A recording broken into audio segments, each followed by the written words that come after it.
A pesar de los enormes esfuerzos de la comunidad internacional, en todo el mundo hoy se siguen utilizando niños como carne de cañón, también aquí en América Latina.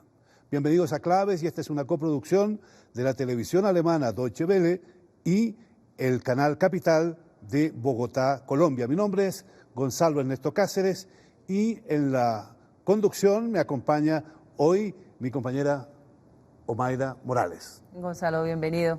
Estamos originando desde las instalaciones de la Biblioteca de la Universidad Jorge Tadeo Lozano, aquí en la capital de la República. Vamos a presentar a nuestros invitados.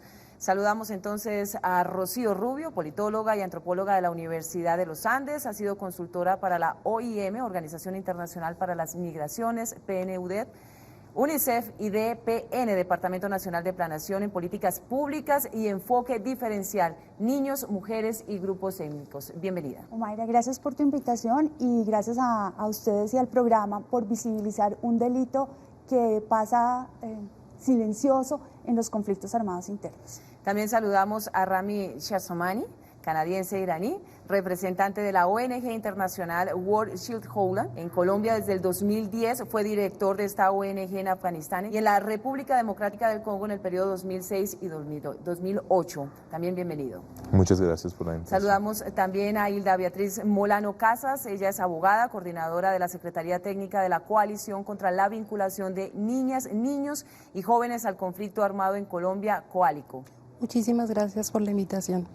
Finalmente está con nosotros Silvia Parra, ella es comunicadora y periodista de COALICO, Coalición contra la Vinculación de Niños, Niñas y Jóvenes al Conflicto Armado en Colombia. Todos bienvenidos. Muchas gracias. Bienvenidos todos también de mi parte. Rami, a lo largo de la historia los niños han sido utilizados siempre en las guerras. ¿Cuál es la situación hoy, en este momento, en el mundo? Bueno, desafortunadamente todavía los niños y niñas se están utilizando en muchos distintos conflictos en el mundo. Tenemos en Congo un conflicto que están utilizando los niños y niñas. También vemos en, por ejemplo, Siria y en distintas partes de Colombia también este fenómeno existe. Y este es un tema que está bien bajo perfil, que no muchas personas quieren hablar y conocer y ayudar a cambiar la situación para los niños y niñas. Pero ha seguido desde siempre. ¿Y por qué el tema tiene tan bajo perfil? ¿Por qué no lo tratan los medios? ¿Por qué no hay una preocupación mayor en relación con este drama de miles de niños usados en la guerra? Creemos que los niños en la guerra son perpetradores y no víctimas de múltiples delitos.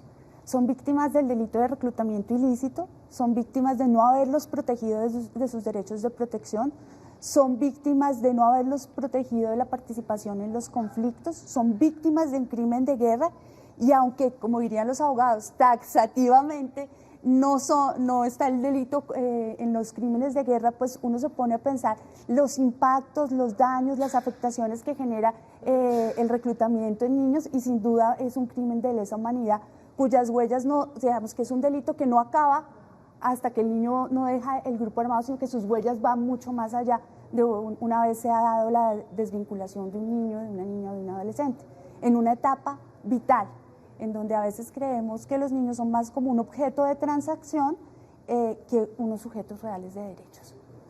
¿Por qué los pactos, los acuerdos internacionales no se respetan en los diferentes países frente a este tema de la protección de los derechos de los niños y las niñas? El problema es que en el caso de los actores armados, por lo general ellos no están reconociendo que son obligaciones aplicables para ellos. Finalmente los actores armados se están pensando en contra del régimen constitucional instituido. En esa medida, ellos en principio dirían no tenemos obligaciones con los pactos internacionales, no tenemos obligaciones con la Convención de los Derechos del Niño porque finalmente es un compromiso de estados que no les aplica a ellos. Pero de todas maneras el tema sí está incluido y está llamado al cumplimiento por parte de los actores armados en el marco del derecho internacional humanitario, que sí es finalmente la humanización de los conflictos y que allí tanto actores legales como ilegales están llamados al cumplimiento por esa vía. Son varios los países del mundo que en la Asamblea de las Naciones Unidas, que en las organizaciones internacionales han actuado para dar una legislación internacional que ayude a terminar con el drama de los niños que están en la guerra. ¿Qué podrían hacer los países latinoamericanos para apoyar de manera que este drama de los niños termine en algún momento? Para nosotros es muy importante que se tome una posición de mayor seguimiento desde la región para lo que pasa con los niños y las niñas en Colombia.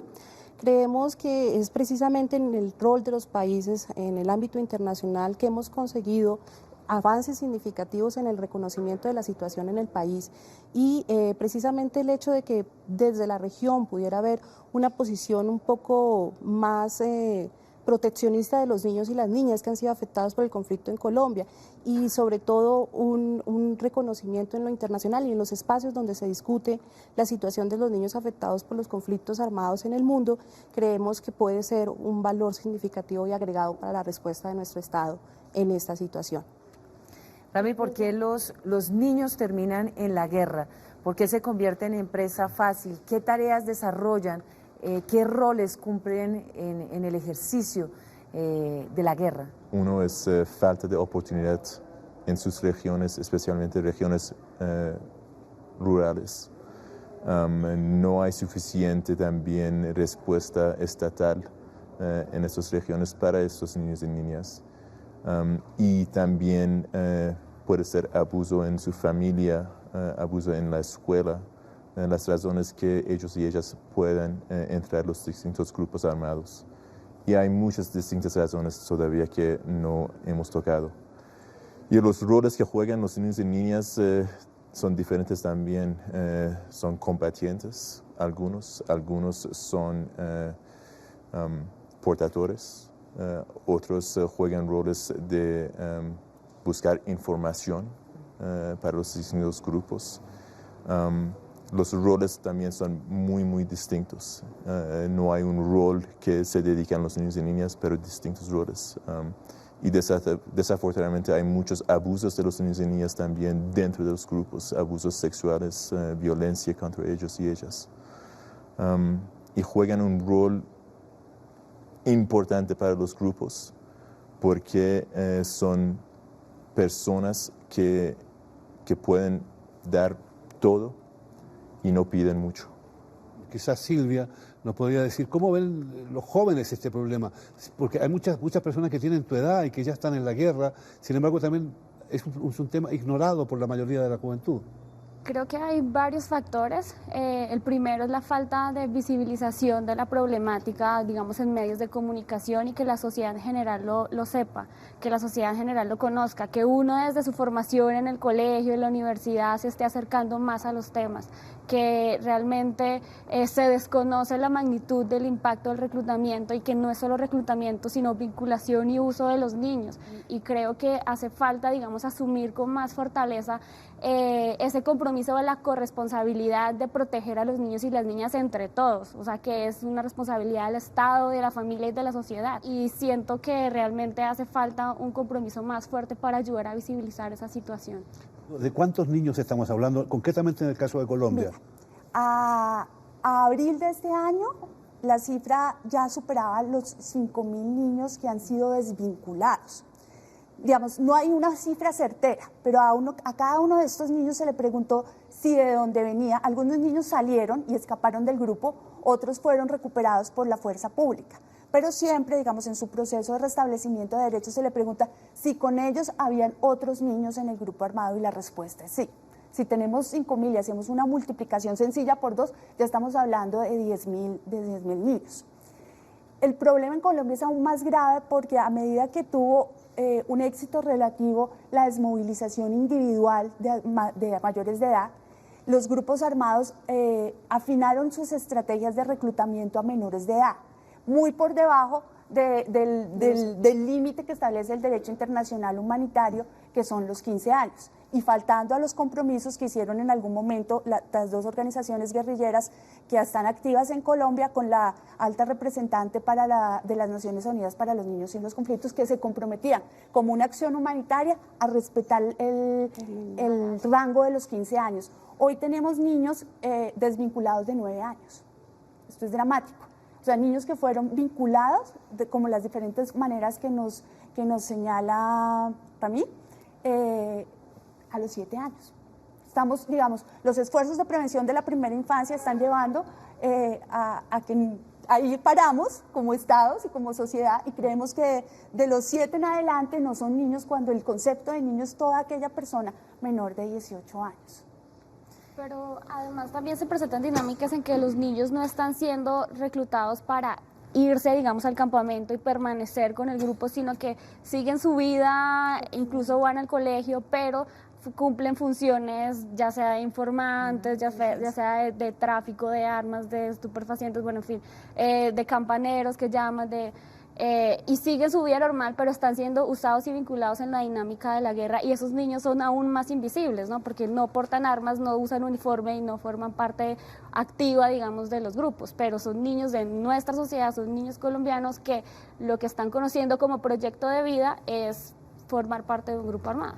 Hilda, ¿qué pasa con las minorías étnicas? Si de alguna manera son invisibilizadas en América Latina, en nuestro país tenemos un problema gravísimo, y es con las comunidades indígenas específicamente, porque los actores de la guerra están posando sus ojos sobre estos pequeños porque se mueven con mucha facilidad en las zonas en las que está incorporada la guerra, la violencia, el conflicto interno en nuestro país. ¿Qué pasa con estos menores indígenas? Y no solamente las comunidades indígenas, sino también las comunidades afrodescendientes. El hecho de que ellos se encuentren en el territorio donde ellos son los habitantes ancestrales, pero la presencia del grupo armado cambia un poco la dinámica de esos contextos. Los niños y las niñas se ven expuestos a la presencia permanente de los grupos en estas zonas donde no hay otra alternativa, como planteaba Silvia hace un rato, donde no hay otras posibilidades para ellos, y finalmente se encuentran con una opción que es distinta a lo que están pasando o están viviendo en sus comunidades. Entonces, el hecho de pertenecer a una estructura de estas, que es lo que ellos ven como figura de autoridad dentro de sus territorios, facilita también el llamado y la incorporación de estos niños y niñas de las comunidades étnicas a los grupos armados.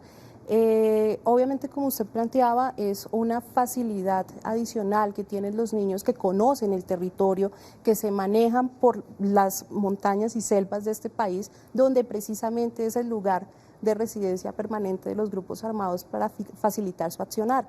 En esa medida, pues se convierten en piezas dentro del grupo que pueden ser claves al momento de del poder montar o el poder definir las estrategias militares. Y, por ejemplo, cuando se conoce el territorio y ellos saben por dónde se está dando la dinámica del territorio, pues facilitaría las acciones, por ejemplo, contra un objetivo militar que ellos tengan planteado dentro del conflicto. Los niños están en los ejércitos irregulares, grupos armados, grupos guerrilleros, también en grupos criminales, que han estado vinculados a guerrillas, ahora no de izquierda, sino que de derecha, si es que se pueden utilizar todavía los términos derecha e izquierda, y también en algunos ejércitos regulares del mundo. Vamos a leer una cifra que yo creo que es importante para usted que está mirando este programa, escuchando lo que estamos diciendo, saber cuál es el contexto internacional en el cual nos estamos moviendo. Mire lo que dicen las cifras. Solamente en la última década, la guerra ha cobrado las vidas de 2 millones de niños. Otros 6 millones han quedado heridos o discapacitados de por vida. 1 millón se ha convertido en huérfanos. Hoy día se estima que se han enrolado a más de 300.000 niños en grupos de milicia y ejércitos, y se les ha forzado a portar armas. Esta es una situación realmente dramática, o sea, todos debiéramos preocuparnos de esto, los gobiernos, las personas en particular. ¿Qué podemos hacer para movilizar la conciencia en relación con este drama? Bueno, yo pienso que cada uno y una tiene un rol de jugar en este proceso. En realidad, yo pienso que las personas tienen que dar cuenta de lo que está pasando en su país propio, en principio, y en el mundo en realidad, porque los niños y niñas colombianos no son solamente colombianos, son del mundo. Y yo pienso que también tenemos que pedir a nuestros gobiernos dar una respuesta que ayude a cambiar la situación para la población. Ustedes estarán hablando por qué utilizan los niños y niñas indígenas o afrodescendientes. Bueno, miramos un poco la historia de injusticia contra estas poblaciones. es una de las razones por qué estas poblaciones sienten también porque tienen que luchar contra esta injusticia. Y si hay una respuesta real que permite estos niños y las comunidades salen de su situación grave, yo pienso que va a cambiar la situación de conflicto y la vinculación de los niños y niñas en conflicto. Y esto pasa en todo el mundo, desafortunadamente. En muchos países donde hay un conflicto, la situación es el mismo. Y la población tiene que pedir a ellos mismos qué tipo de sociedad queremos, en qué país queremos vivir. Creo que este programa es importante para darle visibilidad y para que muchos que están en sus casas conozcan que en este momento hay niños en la guerra, niños portando fusil, vistiendo de camuflados, niñas utilizadas como esclavas sexuales o en matrimonios serviles con sus comandantes. Entonces creo que estos programas son claves, parte de la tarea que hay que hacer, pero también hay que trabajar en los contenidos de los medios de comunicación. Se ha mostrado que la guerra es una suerte de juego y se ha creado una estética y una ética del guerrero. Y no hay filtros para que los niños vean estos programas, y para muchos cuando uno se entrevista con niños desvinculados decían, no, es que a mí me gustaba el uniforme, no, es que a mí me gustaban las armas, es que era más fácil enamorar de uniforme. Entonces hay que trabajar muy fuerte en los contenidos y en la espectacularización sin estragos, sin consecuencias, sin afectaciones sobre esa ética y estética del guerrero. Ahora en Colombia, y además lo estamos exportando para América Latina, hay toda una producción de novelas, seriados, miniseries, guerreristas, en donde el guerrero se vuelve, hay como una apología y es la imagen a seguir. No es el muchacho que estudia, no es el muchacho que trabaja en el campo, no es el muchacho que decide acompañar a sus padres en las labores, en fin. Entonces creo que ahí hay un punto que tenemos que trabajar fuerte para prevenir que más niños, niñas y adolescentes vivan el impacto de la guerra. Rocío, una manera de visibilizar este tema de los niños en la guerra es ver cómo es su proceso cuando salen, porque de alguna manera en diferentes escenarios se habla de las dificultades que pasan los niños cuando están en la guerra, y de la palabra a la práctica siempre habrá una distancia profunda. ¿Cómo es ese proceso de desvinculación? Hay un programa de atención especializada a cargo del Instituto Colombiano de Bienestar Familiar que atiende a los niños desde una perspectiva de víctimas. El mandato va hasta los 18 años y hay transiciones conflictivas sobre estos jóvenes porque es un proceso largo. Desaprender la guerra en una etapa tan vital del ciclo de vida como es la infancia y la adolescencia no es una tarea fácil. Rehabilitar a estos niños, incluirlos en la sociedad civil, es todo un proceso, y más cuando países como el nuestro el conflicto no ha cesado y los grupos armados al margen de la ley están al acecho de reclutarnos, valga la cacofonía que acabo de decir. Entonces hay que generar entornos protectores, blindarnos, hacer red, pero te aseguro que si alguien te dice, ¿le darías trabajo a un muchacho desvinculado? El empresario en su 99.9% dice, no, por favor. Pero si le preguntas al mismo empresario, ¿usted quiere la paz? Sí, claro, yo quiero la paz. Silvia, hay que hacer conciencia, decimos, para que la gente actúe, se pronuncie, para que los medios tomen este como un tema fundamental, un tema trascendental para la vida de países como Colombia, por ejemplo. Hay organizaciones, desde luego, que están trabajando, la tuya es una de ellas. ¿Qué pueden hacer ustedes? ¿Qué hacen? ¿Cómo trabajan? Cuéntanos cómo la gente les podría ayudar. Hay 3 estrategias de trabajo claves que son trascendentales, digamos, para elevar el tema en la agenda pública y, bueno, y en la agenda social. La primera es observación y monitoreo, y es a través de un proceso de investigación. Nosotros tenemos el Observatorio de Niñez y Conflicto Armado, que además, digamos, da impulso a una de las herramientas que creó el Consejo de Seguridad de Naciones Unidas, que es la Resolución 1612, que se aplica de manera parcial acá en Colombia, que busca hacerle monitoreo y reporte a la situación de los niños acá en Colombia. Nosotros, a través del observatorio, lo que hacemos es dar cuenta de las situaciones, compartimos la información. También trabajamos en el fortalecimiento de capacidades locales con maestros que son, digamos, agentes protectores de los niños, con organizaciones sociales de base y con los mismos jóvenes, porque muchas veces, digamos, hay que aprender a reconocer el riesgo y la situación, pero también se desconocen las herramientas de protección, los mecanismos de denuncia, bueno, en fin, y la exigibilidad. También es importante insistir en la exigibilidad, ¿no? De exigirle al Estado que haga acciones de prevención, que no sean necesariamente prevención a través de la militarización, porque muchas veces se entiende la prevención como enviar solamente al ejército a militarizar el territorio y eso se genera, es otro factor de riesgo, ¿no? Entonces, Qué bueno que estés con nosotros, Silvia, porque realmente esto a uno le da esperanzas. Hay gente que mientras muchos ignoran, hay sí quienes están trabajando y habría que apoyarlos. Gilda, ¿cómo el tema de los niños en la guerra, específicamente en Colombia, donde estamos viviendo un escenario muy particular, diálogos que se desarrollan en La Habana, Cuba, para concretar el proceso de paz en nuestro país, cómo este tema de los niños en la guerra se está incorporando a esa agenda de diálogos? Bueno, en ese sentido para nosotros como coalición es una preocupación, de alguna manera, la ausencia visible del tema en la mesa de negociación. En pregunta abierta al presidente de la República, la coalición le preguntó cómo iba a ser abordada la situación de los niños afectados por el conflicto con las FARC y se nos ha contestado a través de la Alta Consejería para la Paz que este va a ser uno de los temas prioritarios en el 5º punto de la agenda, que es víctimas. Entonces, sí nos parece muy importante y nos preocupa el hecho de que en ese momento pues no se plantee la pregunta sobre un universo grande de personas que se han visto afectadas por ese conflicto directamente con las FARC, pero que también el hecho de que no se aborden abiertamente y de la manera adecuada lo que van a hacer es no permitir condiciones reales de una paz sostenible en el país, que ahí es donde nos preocupa mucho el no tener en cuenta esta temática.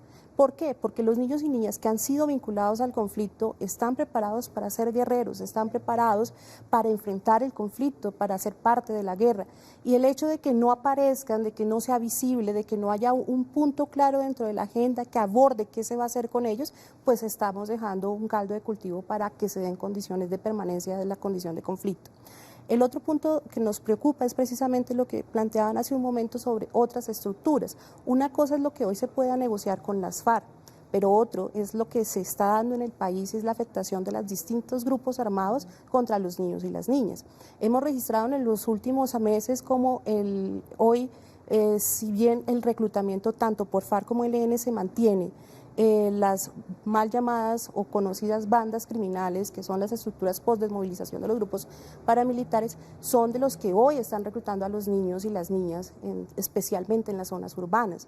Y así lo han planteado varias organizaciones que hacen seguimiento sobre la situación, especialmente de desplazamiento. Entonces, ahí vemos que la situación se mantiene, no se aborda dentro de los diálogos en la mesa, pero que sí es un llamado al país a tenerlo en cuenta, porque ahí es donde va a estar en una de las claves prácticas de lograr una paz sostenible en el país. Quisiera anotar dos cosas a propósito de lo que dice Hilda, y es la preocupación y general la alerta temprana sobre los niños reclutados por las bandas criminales, las conocidas BACRIM en el caso colombiano, pero además que a diferencia de los niños de organizaciones guerrilleras no tienen un tratamiento especializado y no pueden acceder a los al derecho a la verdad, la justicia y la reparación que consagra la reciente sancionada Ley de Víctimas en este país. Y por otro lado, señalar que Colombia ya ha tenido una experiencia muy nefasta sobre ocultar los niños del conflicto. Nosotros acabamos de pasar por una reciente desmovilización de grupos de autodefensa o paramilitares en donde los niños no fueron entregados.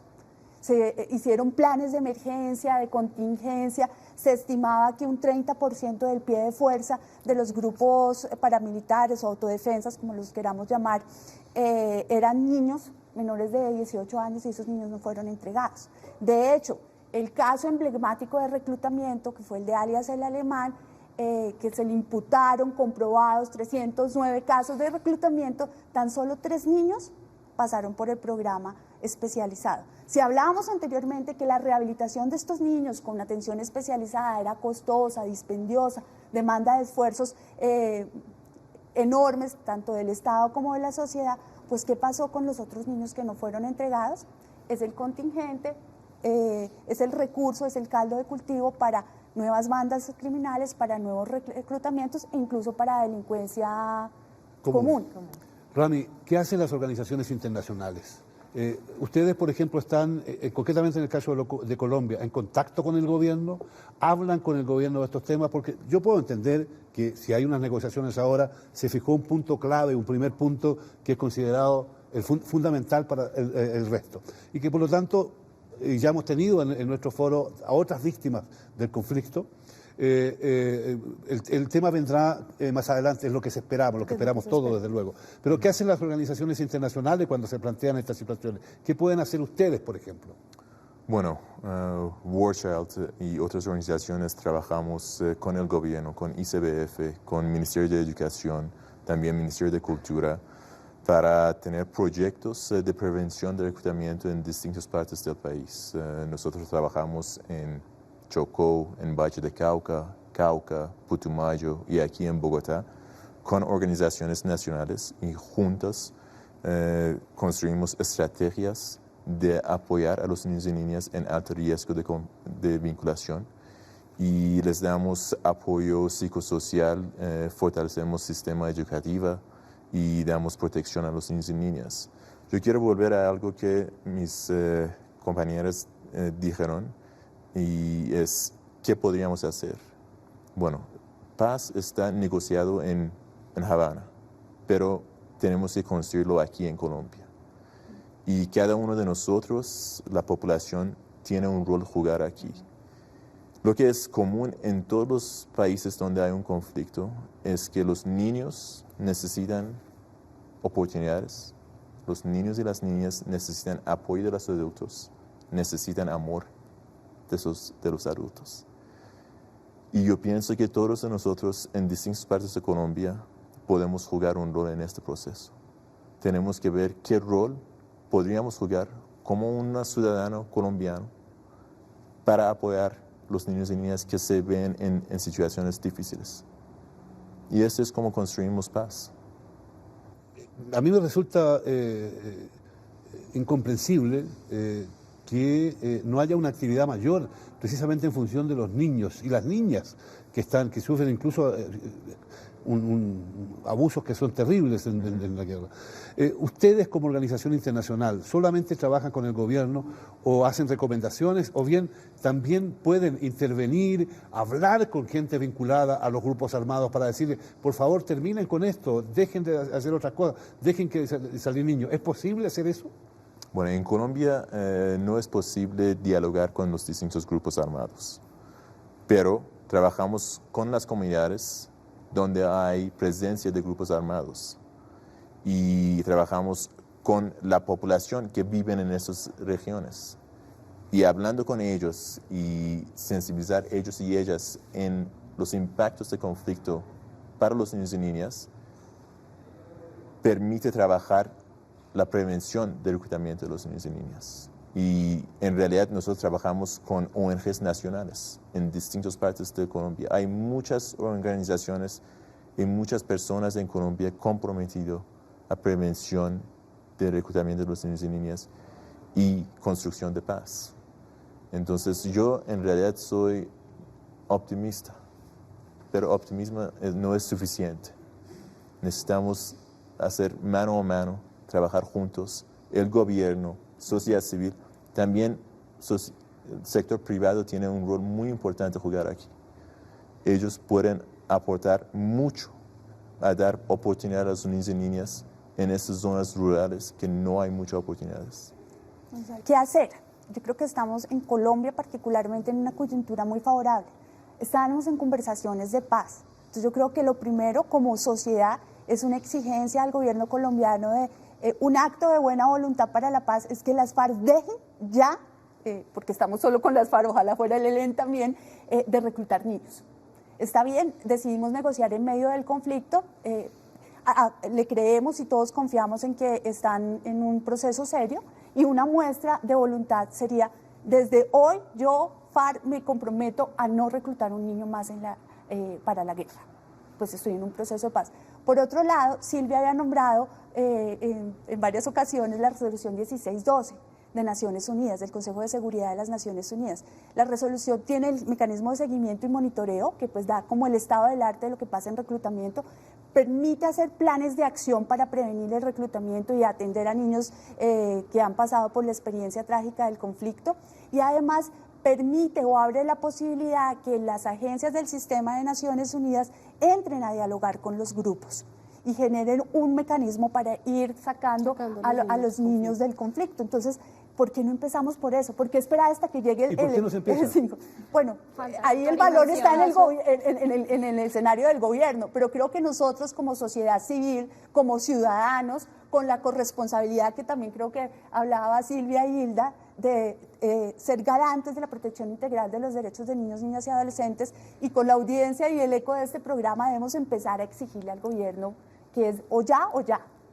Rocío, se requiere de medidas de sanción fuertes y contundentes a los países y a quienes violen los derechos de los niños cuando se les vincula a la guerra, como una medida drástica para ponerle punto final o por lo menos comenzar a movilizar el tema, porque una cosa es la conciencia, la participación de la ciudadanía para visibilizar este problema, pero si no hay medidas ejemplarizantes, simplemente recomendaciones internacionales. Yo creo que es necesario, y de hecho, digamos, cortes internacionales, la Corte Penal Internacional ha empezado por casos del reclutamiento, entendiendo que los derechos de los niños son prevalentes. Entonces, pues el caso de Thomas Lubanga quizás es el más paradigmático a nivel internacional. En Colombia hablábamos de 5.150 niños que han pasado por el programa de atención especializada del ICBF, y las sentencias a los reclutadores no exceden los dedos de mi mano. A mí me gustaría tener abogados en algunos países como Colombia que iniciaran ya querellas criminales contra quienes están cometiendo estos abusos contra los niños y violando además leyes internacionales. O sea, creo que eso también debería ser un camino. Pero bueno, desgraciadamente el caso de los niños no ha sido todavía tratado en toda su intensidad, y es bueno que ustedes estén muy activos en ello, pero muchos niños y muchos jóvenes también, afortunadamente, han conseguido escapar de la guerra. Hilda, ¿qué ha pasado con esos niños? Cuando logran entrar al programa de atención del Instituto Colombiano de Bienestar Familiar, entran en el programa de protección a niños desvinculados y entran en su proceso de inserción a la vida civil. Pero desafortunadamente no siempre se garantiza que eso sea posible, y sobre todo el hecho de... ¿Dónde están los problemas? ¿Dónde está la falla? ¿Por qué no pueden reintegrarse a la sociedad? Porque no es fácil para ellos venir dependiendo del grupo, lo que decía Rocío hace un momento sobre la diferenciación de la atención. Él se puede escapar de la banda criminal, pero de pronto la oferta que le ofrece el Estado no garantiza su condición de víctima y por consiguiente no está interesado en pasar por el programa ICBF como menor de 18 años, porque no va a tener las condiciones que tendría un niño que venga de la guerrilla, de las FARC o del ELN. El sistema de responsabilidad puede penal el sistema de responsabilidad, como si fuera un delincuente juvenil común y corriente. Entonces no motiva eso a los jóvenes cuando pueden de alguna manera escaparse. Pero hay otra cosa, que cuando logran escaparse, pues también viene la pregunta de, ¿me institucionalizo? O sea, vengo de un grupo, vengo de una estructura, vengo de cumplir órdenes, ¿voy a hacerlo otra vez a través del ICBF si logro entrar al programa? Eso es una pregunta que queda al lado. Pero al mismo tiempo, por ejemplo, cuando se traslada la responsabilidad a ellos para que se escapen, una de las conductas que más persiguen los grupos armados es ese tipo de acciones. O sea, si el niño logra escaparse, pero es recapturado por el grupo armado, obviamente va a tener una sanción que por lo general es el fusilamiento. Entonces eso también hace que no sea muy incentivado el hecho de poderse desvincular o escaparse del grupo. Entonces allí tenemos grandes desafíos. Desafortunadamente no es fácil hacerle seguimiento siendo institucionalizados y estando dentro del programa, mucho más aquellos que logran escaparse de manera informal de los grupos armados y no pasan por ningún tipo de proceso de reintegración. Eso hace que pasen de un grupo a otro, pues traten de pasar la página y seguir adelante de otra manera, pero finalmente no se da el acompañamiento que requiere el sacar la guerra de los niños y las niñas. Entonces allí tenemos realmente un desafío muy grande. Esa es una de las preocupaciones, por ejemplo, en el marco de la ley de víctimas, y fue cuando se nos planteó que los niños víctimas de reclutamiento iban a ser reconocidos en el marco de esta ley cuando fueran desvinculados antes de los 18 años, y así ha sido ratificado. Ahí viene la pregunta del cómo facilitar el hecho de que se puedan escapar de los grupos cuando no son entregados o no pueden ser capturados. Rami, en experiencias internacionales, ¿qué se conoce, hasta qué nivel un menor que ha estado inmerso en la guerra logra recuperarse? ¿Hasta qué nivel se llega? Porque por supuesto la crueldad a la que fue víctima seguirá dejando huella profunda en cada uno de estos menores. Sí, yo pienso que hay huellas grandes que se quedan con estos jóvenes, pero en realidad hay también muchos casos de los niños y niñas y jóvenes que han logrado volver a ciudadanía y ejemplos para otros jóvenes.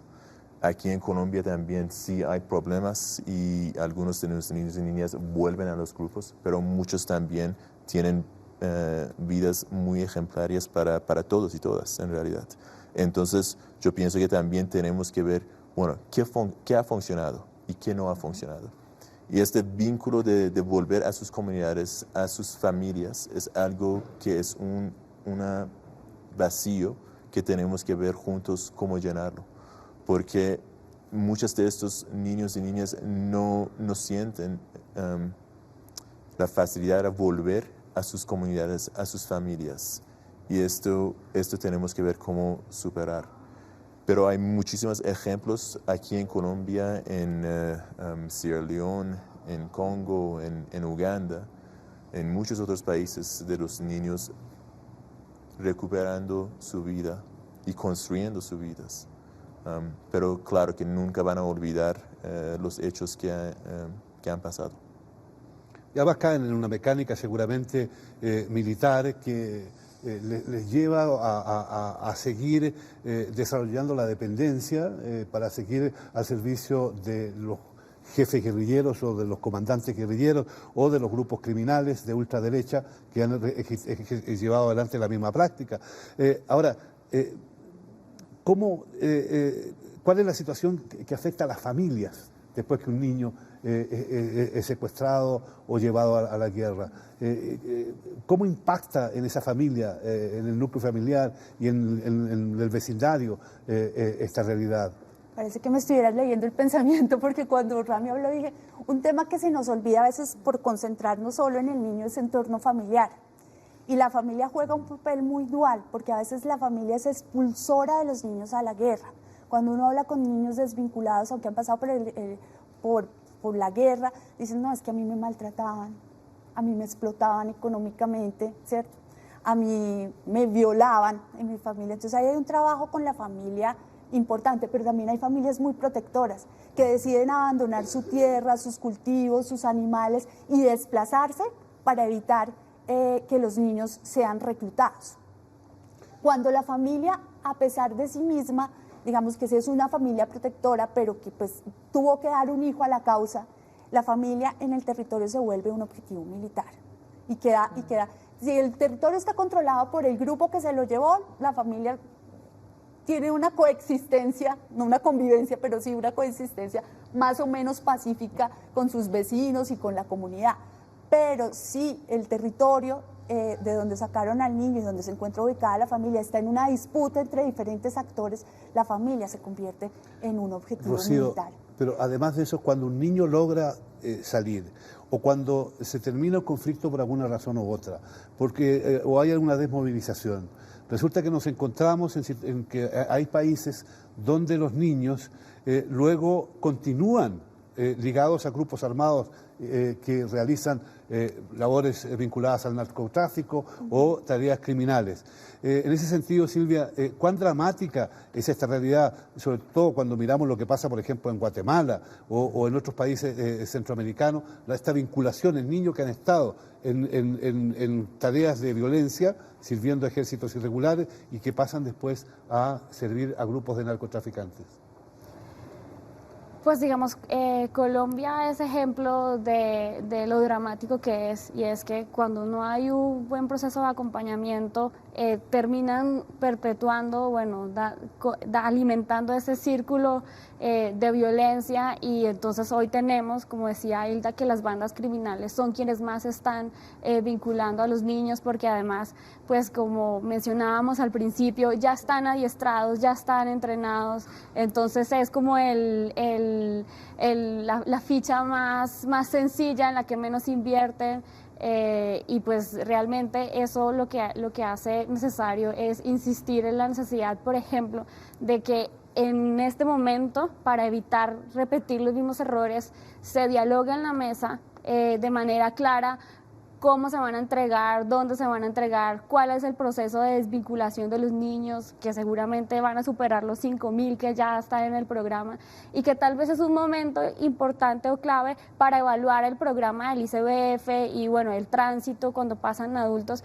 para darles una mejor respuesta y evitar que, como digamos, sucedió anteriormente y sucede en otros países, sigan alimentando ahora bandas criminales o otros grupos armados diferentes. Es que la experiencia centroamericana nos lo está diciendo. En Centroamérica los acuerdos fueron acuerdos entre élites de gobierno y élites insurgentes. Y el tema fuerte fue la participación en política. Y la participación política, ni siquiera la participación ciudadana o el derecho de participación.